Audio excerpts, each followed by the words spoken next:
Ny namakina ny lalàna tao Sinay, izany no amaranantsika ny herinandro. Mbola manasanao mandrakariva aharitra hatramin'ny farany.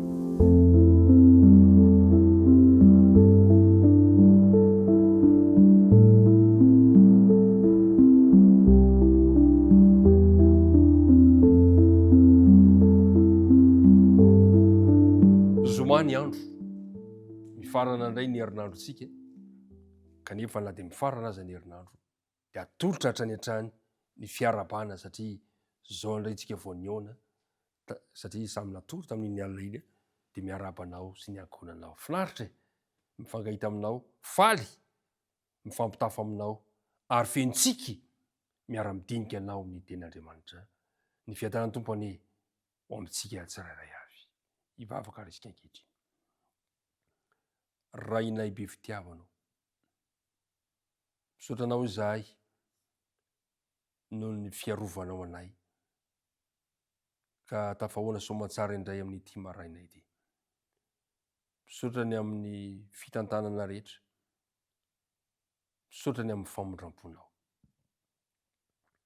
Matoky izahay fa voavelanao koa ny elokay, satria mpamela eloka ianao. Mangataka ary izay ankehitriny Tompo, fa ny fanehoana masina dia arotsaka ao am-ponay, arotsaka ao am-pony reto mpiara-midinika reto, ka hitondra hery ho anay ny teninao, ary izany fanahy izany mihitsy no ampianatra anay. Anaran'i Jesosy no angatana izany vavaka izany. Amen. Exodosy 5:10 no andinina tao tadidina. Mino fa manomboka ao ambava izy, miezaka isika. Ianareo efa nahita izay nataoko tamin'ny Egyptiana, izay nitondrako anareo tamin'ny ilatry ny voromahery, ary napakanesako anareo aty amiko. Koa ankehitriny, raha henon'ny feoko tokoa ianareo ka hitandrina ny fanekeko, dia ho rakitra soa ho ahy mihoatra no firenena rehetra ianareo fa an-tany rehetra, dia ho fanjakam-pisorona sy firenena masina ho ahy ianareo. Misaotranao ny amin'ny ezaka nataonao tamin'izany andinina tao tadidiana izany. Mifarana ny herinandrontsika. Tamin'ity herinandro isika dia niaina teo tendrombohitra Sinay, teo pototry Sinay, nitobo teo tsika. Samy nandray ny taridalana nomenantsika, samy miomana andray ilay fanomezana, dia samy nanadio ny tenany, samy niomana. Tonga amin'ny fotoana nanomezana ny didy folo, dia samy niandry. Dia hitantsika ilay didy folo fa nosoratany ratsan-tanan'Andriamanitra, dia nomenany Mosesy. Ary hitantsika ihany koa fa ny asan'izany lalàna izany dia mitarika antsika ho eo amin'i Jesosy, satria Jesosy no farany lalàna, ary tena teny fikasana ho antsika izany lalàn'Andriamanitra izany. Fantatsika tsara fa mandrakariva dia Andriamanitra manao dingana voalohany hatrany hatrany eo amin'ny fanatonana antsika, eo amin'ny fitantanana ny fiainantsika. Tadidinao tsara angamba ny zavatra nitranga tamin'ny Adamo sy Eva amin'ny Genesis 3:7 ka amin'ny 9:7, Genesis 3:7, 9:7, dia hoy Jehova hoe: ary Jehova Andriamanitra dia niantso andray lehilahy kanao taminy hoe aiza moa ianao. Andriamanitra manao ny dingana voalohany hatrany hatrany.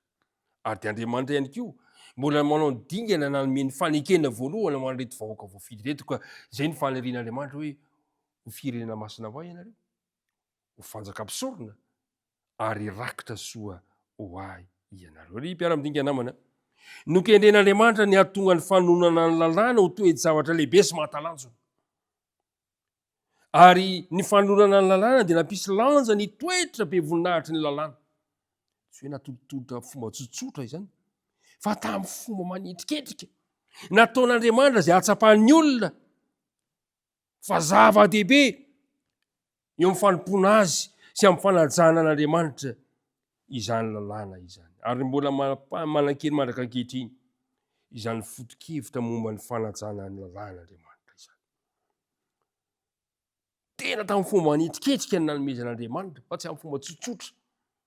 Ka le izy ary nomena tamin'ny fomba tsotsotra, le izy ary nafenimpenina, tsia tamin'ny fomba manetriketrika, nisy fiomanana manokana nomen'Andriamanitra mba hatonga atsapahako sy atsapahanao, atakaratsika ny fahalehibeazan'Andriamanitra sy ny famboniny izany lalàna izany ary ny fiandrianan'Andriamanitra. Miteraka fankasitrahana am-potsika ny fahitantsika ny voninahitr'Andriamanitra. Ary zany toe zavatra izany dia mitarika antsika kosa hampihetsy ny avonavontsika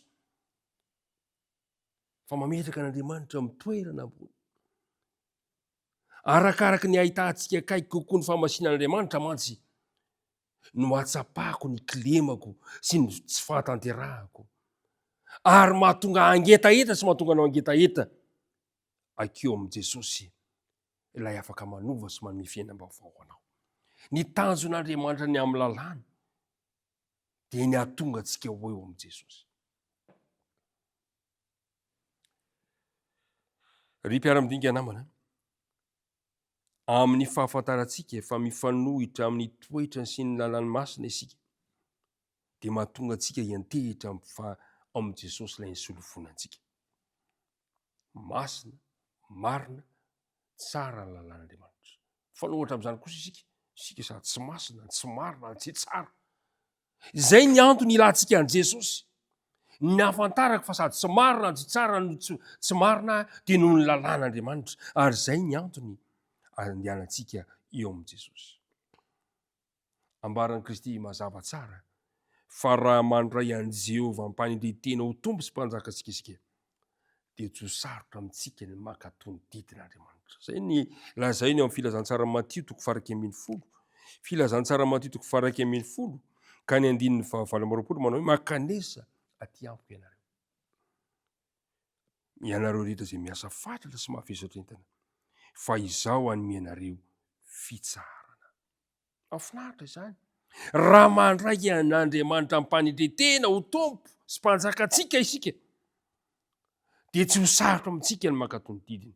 Naseho amin'i Jesosy fa manan-kery mandrakizay ny didin'Andriamanitra araka ny voalaza amin'ny Matio 5:17 ka hatramin'ny 20. Mandrakizay ny lalàn'Andriamanitra. Androany ary hamaranantsika azy. Azonao atao ny mifaly amin'ny fitandremana ny didin'Andriamanitra. Ao koa tsy mbo anisan'ny olona hoe tsy ilaiko izany. Misy an'izany. Misy mpanaradia an'Andriamanitra samy milaza an'izany, tsy ilaintsika amin'ny tandrona an'izany, tsy ry havana. Ilaintsika izany, tombontsoa antsika ny mitandrona ny lalàn'Andriamanitra satria rehefa mitandrona ny lalàn'Andriamanitra isika dia tonga eo amin'i Jesosy.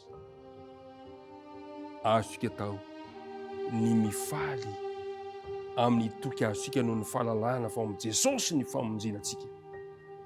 Ao amin'i Jesosy no famonjenantsika fa tsy amin'ny fitandremana lalàna. Ny fitandremantsika lalàna dia mitarika antsika eo amin'i Jesosy. Jesosy no mamonjy antsika fa tsy ny lalàna.